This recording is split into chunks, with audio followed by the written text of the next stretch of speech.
I've been doing a lot of talking with no microphone on. Great. Love that for me.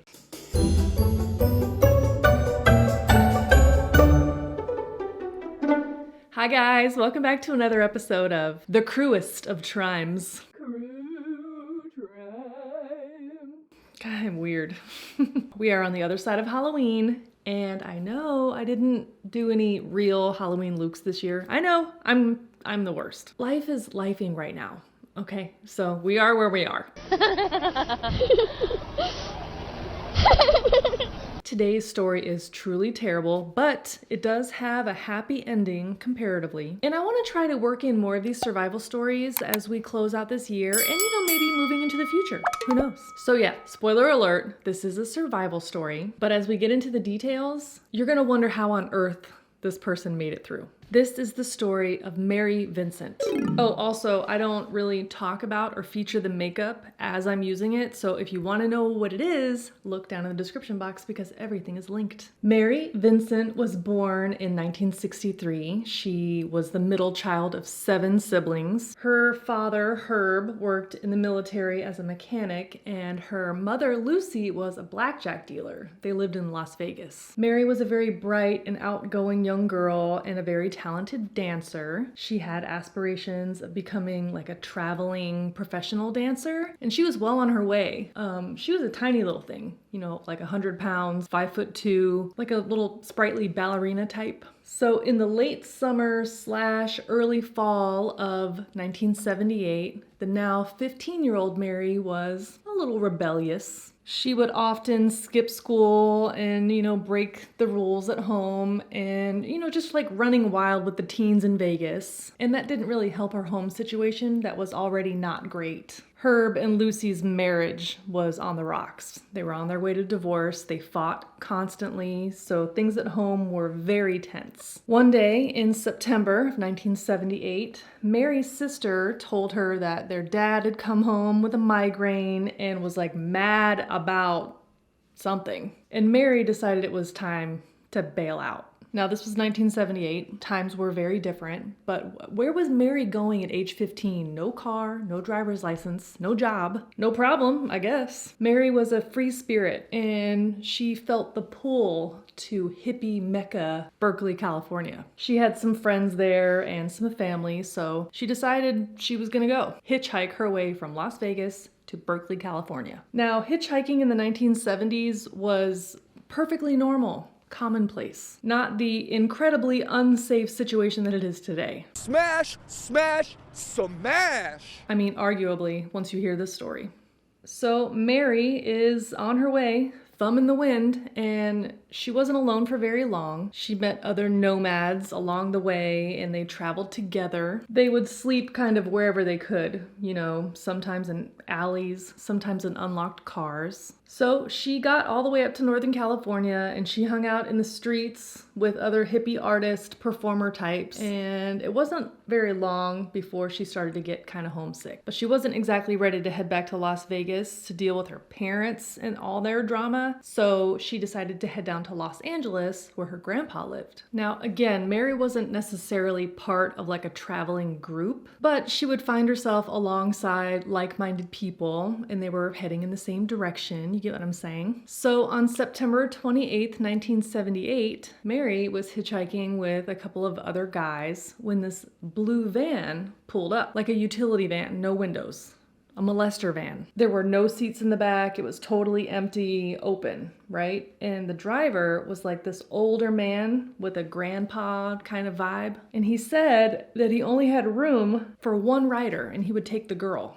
The guys were like, Mary, obviously there's room for all of us. And it's real weird that he only wants to take you, the young girl.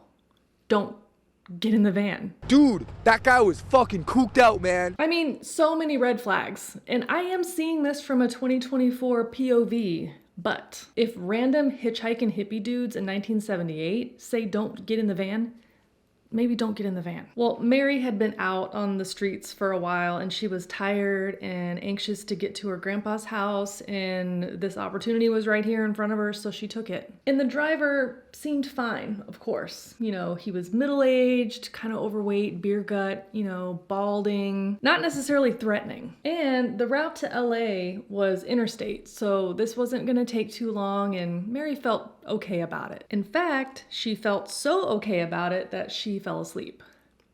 Don't do that. Don't fall asleep around people that you don't know. Well, when Mary woke up a little while longer, it was dark, and she immediately realized that they were no longer on a main road, certainly not an interstate. As she was realizing this, it was like less and less stuff around them, and then pretty soon it was desert. And when she finally saw a road sign, it said they were heading east, back towards Nevada, not west to LA. She very rightfully freaked out and kind of started feeling around her seat in the darkness for, I don't know, something. Her hand eventually landed on like a long pole, stick, broomstick, something. So she pulled it up and like put it in front of her, kind of like to threaten the driver or to defend herself, right? Yeah, people say don't hitchhike. Well, this is what happens. And she's like, what the fuck do you think you're doing? You're going the wrong way. You know you're going the wrong way. Like, turn around right now. Which, good for you, Mary. Good for you. Shit. Well, the driver apologized, you know, missed his exit, or he was just an absent-minded old man. It was an innocent mistake, and he would turn around and, you know, get going on the right way, which he did. Mary also noticed that this guy, this driver, was drinking from a milk carton, but it was not milk inside this milk carton. It was alcohol, because she could smell it. So not long after getting back on track, the driver pulled the van over, saying that he needed to pee. Great. Like, what is he trying to pull exactly? Mary, naive as she might have been, started to kind of do the math. She might need to outrun this guy, and she probably could. You know, he was an older guy, overweight, and she was a dancer, you know, very fit and young. Okay, so the guy disappears from the van into the dark to go water the native plants. And Mary slipped out of the van to kind of stretch her legs, and she realizes her shoe's untied. So she bends down, tie her shoe, and doesn't see the creep walking up behind her holding a sledgehammer. Smash! Oh yeah, dude. Oh yeah. A sledgehammer. Remember, she survives, okay? So sometime later, Mary woke up in the back of the van, tied up, completely naked, and being assaulted by this man. She begged for her life. She begged for him to let her go, you know, saying, I won't tell anyone, just please let me free. He did all the things you think he did. Disgusting things. He also forced her to drink whatever was inside that milk carton, you know, the booze, to probably try to incapacitate her or subdue her, but none of it worked. Mary was perfectly alert through all of it, just was pleading for her life, pleading for him to let her go, which he ignored. So he spent pretty much that entire evening doing these terrible things to her in the back of the van, and then he would get back in the driver's seat, drive the van, get sort of like off of the road even further into the canyon to conceal it, right, from passersby. Then he would stop, assault her again, rinse, repeat, and he would do this until the sun came up. Finally, the man said, "You want me to set you free? I'll set you free." Okay, friends, fair warning. It's about to get worse than you think. So if you don't want to hear it, skip ahead to this timestamp.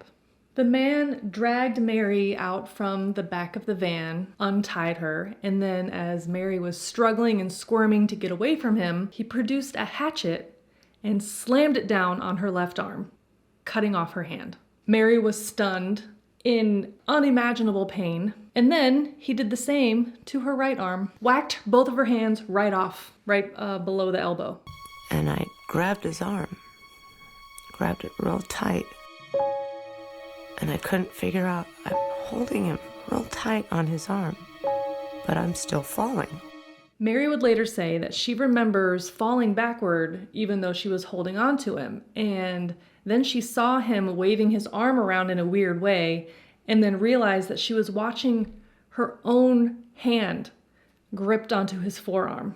He was like trying to shake it off. After that, Mary was frozen, you know, certainly in shock, and bleeding profusely, probably looked dead or close to it. The man then dragged her to the edge of this cliff. There was a pretty steep drop down into a ravine, and then he pushed her off of it and she tumbled down the rocks about 30 feet. The man then scrambled down the rocks to the bottom of the ravine and dragged Mary's body, presuming that she was dead, and then he dragged her into a culvert. And a culvert is like a big pipe for drainage, like this. So he stuffed Mary into the culvert to conceal her, and then he left her to die. And the sun set. She was lying alone, naked, freezing, bleeding out, having been assaulted, suffered 4 broken ribs from the fall. She lost a ton of blood, obviously, and she was horrified, mutilated. At this point, all she wanted to do was just like fall asleep, you know, for it to be over. But instead, she thought, I can't go to sleep. He's going to do this to somebody else, and I can't let that happen. Think about that. What has happened to her? What was actively still happening to her? But her first thoughts were about protecting somebody else from suffering the same fate. That's a boss. Mary crawled out of that culvert. She climbed up the rocks into the darkness of the desert. She knew that she needed to try to stop the bleeding on her arms, but she had nothing. She was like completely naked, remember? So she stuck her arms into the dirt to try to get the blood to coagulate. Can you imagine? Then she raised her arms up above her head as she walked like this to keep her arms away from her heart so that it wouldn't circulate back up. Do you get what I'm saying? Smart girl. She listened for cars and walked 3 miles in the dark, in the desert. It was dark. It was very, very dark. And I could barely see. I mean, had it not been for the moon or the stars, I wouldn't have been able to see anything. Until she got back to the road, and then finally she saw headlights. So a car approached. It was a convertible with 2 young men inside, and they sped up and drove away. I mean, I have to say, I don't know if I would have done anything different. Like, think about it. Like, if you're I'm thinking about it. If I'm driving alone in the desert in the middle of no place, and I see that's a naked girl covered in dirt and blood with no hands. That's a horror movie. But, you know, no, this was real life. By the way, Mary also does not blame those young men for not stopping to help her. Like, who knows what they were thinking? She looked like a nightmare. They took off. So all I could think of was, I'm gonna die out here. Because everyone's too afraid to even stop. Anyways, shortly after that, another car did approach, and this one did stop. It was a newlywed couple that was on their honeymoon. They had made a wrong turn off of the interstate, and they were lost. Bless. Well, they scooped her up, they put her in the car, and they screamed away. They sped away to the nearest, like, payphone or wherever they could call for help. Remember, this is 1978, there ain't no cell phones. They finally reached Modesto, California, and Mary was actually airlifted to a hospital. In this ordeal, Mary lost half of the blood in her body, and what was left in it was severely infected. She spent 10 days in the hospital under intensive care, but as she recovered, she spoke with police at the first opportunity that she had. She told them everything that she could remember. She offered an incredibly detailed description of the man who assaulted her, who did this to her. She says that she described this man like she was speaking to a blind person. Also, this story had hit the news, of course, and when they were trying to find leads on, like, if anybody could recognize this composite sketch, they were calling him the Mad Chopper. Can we stop?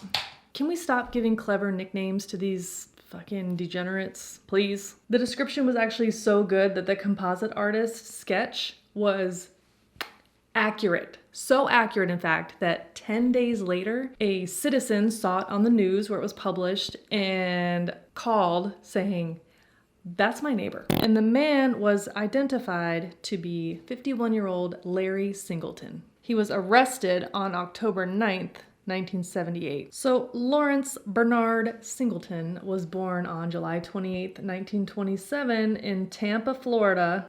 I mean, there it is, folks. Florida. Larry was an angry alcoholic with 2 failed marriages and an estranged young daughter Interesting. He had served in the military during the Korean War, and then he moved on to being a merchant mariner. After his second divorce, which had happened within a year, he had settled in Sparks, Nevada, where he later crossed paths with the hitchhiker 15-year-old Mary Vincent. Well, a short 6 months after brutalizing Mary Vincent, Larry Singleton found himself in a San Diego courtroom at his trial, having been charged with attempted murder, kidnapping, rape, sodomy, forced oral copulation, and mayhem, which means intentionally causing a person's disfigurement. Side note, do you guys remember that band, Methods of Mayhem? And I ain't never tell you sleeping on a stay. Just me? Am I telling my age? Well, at this trial, Mary Vincent took the stand. She stared this motherfucker right in the face. She told the jury every horrifying detail of what happened to her that left her with hooks for hands. When she was done, she had to walk past the defense table where Larry was sitting, and she says that he whispered to her, "If it's the last thing I do, I'll finish the job." Excuse me, what? Anyways, on March 29th, 1979, a San Diego jury found Singleton guilty on all counts, of course, and he was sentenced to the maximum punishment allowable under California law at that time, which was 14 years. That makes no fucking sense. Yeah, I don't love it. I don't love it either. I don't love it. Yeah, a whole 14 years. The judge actually very sincerely commented that he wished that he could send Larry Singleton to prison for the rest of his life, but that's not what the law afforded, So Larry went to San Quentin, and he was such a good boy that he was released on parole on April 25th, 1987 after serving 8 whole years. I feel like I'm taking crazy pills! Come on. Well, the public was outraged, and a large number of towns and people objected to Larry living there, and they filed restraining orders to prevent him from moving into their towns. They tried to get him to get sent back to his home state of Florida, and Florida was like, no thanks. It actually, there was a lot of back and forth, a lot of back and forth. And it got to the point where the actual governor of California had to get involved, and they directed San Quentin Prison to allow him to live on their grounds in a trailer because there was nowhere else that they would allow him to go. I mean, his parole was a whole year long, so whatever. After that, he just kind of lurked around the Bay Area for a while. He was a free man. They couldn't direct him or control where he went or where he lived. Now, during those 8 years that Larry was in prison, Mary Vincent moved on as best she could. She adapted to living with prosthetic hands. She went to college. She settled down in Washington State. She got married. She had 2 children. But when Singleton was paroled, she unraveled completely. She heard rumors that Singleton was living in the Pacific Northwest for work and, he could go wherever he pleased. And she was convinced that he was going to come after her like he promised. All of this was paralyzing for Mary. She essentially went into hiding. She moved many times. Her marriage fell apart. She fell onto financial hardship. She just really struggled. She had won a $2 million judgment against Larry Singleton, but she never got a penny of it because the guy was unemployed and incarcerated. And the $13,000 judgment that she won from the state of California as a teenager was long gone. It just seemed like no matter what she did, she could not escape this monster and the hold he had on her life. So cut to February 1997. A house painter had stopped by his client's home in Sulphur Springs, Florida, to do some touch-up work. He knocked on the door, but there wasn't really an answer, so he just kind of opened it and is calling the name of his client, Bill, who he knew. And then he heard a muffled kind of gurgling voice calling for help. As he turned the corner and into the doorway to the family room, he saw his client, Bill, from the back, butt-ass naked, covered in blood, and actively stabbing a woman who was lying on the sofa, limp. He ran his ass out of that house. He called the police. The police responded very quickly. They arrested the man in the home. They charged him with murder. And why do we care? What does it have to do with this story? Well, the guy that he knew as Bill was Larry Singleton. The victim in this case was 31-year-old mother of 3, Roxanne Hayes. And Roxanne had taken to sex work as a means to support herself and her children. She had been engaged in some services with Larry Singleton when he attacked and stabbed her over 10 times about the upper body and face. She also had additional defensive wounds to her hands, with one of her fingers nearly severed. Well, Singleton never tried to deny that he was responsible for her death, but he had a different version of the story. He claims that he had asked her to keep him company, and he caught her stealing money out of his wallet. And when he confronted her, she grabbed a knife and started waving it around at him. And when he tried to wrestle it away from her, she inadvertently got cut more than 7 times around the head and face. Okay. Got it. I'll never think about that again. Oh, and he says that she asked him to hold her in his arms as she died. Larry, that last little creative nugget was not necessary. Like, come on. Larry Singleton was swiftly found guilty of the murder of Roxanne Hayes, but his sentence was still up for debate. Now, the defense tried a lot of legal gymnastics, claiming that Larry was a severe alcoholic. He was under the influence of something at the time of the murder. Probably true. He suffered from mild dementia. Also probably true. At this time, remember, he was about 69 years old. Wait, how old was he? 70? 70. I think he was 70. He had previously attempted suicide.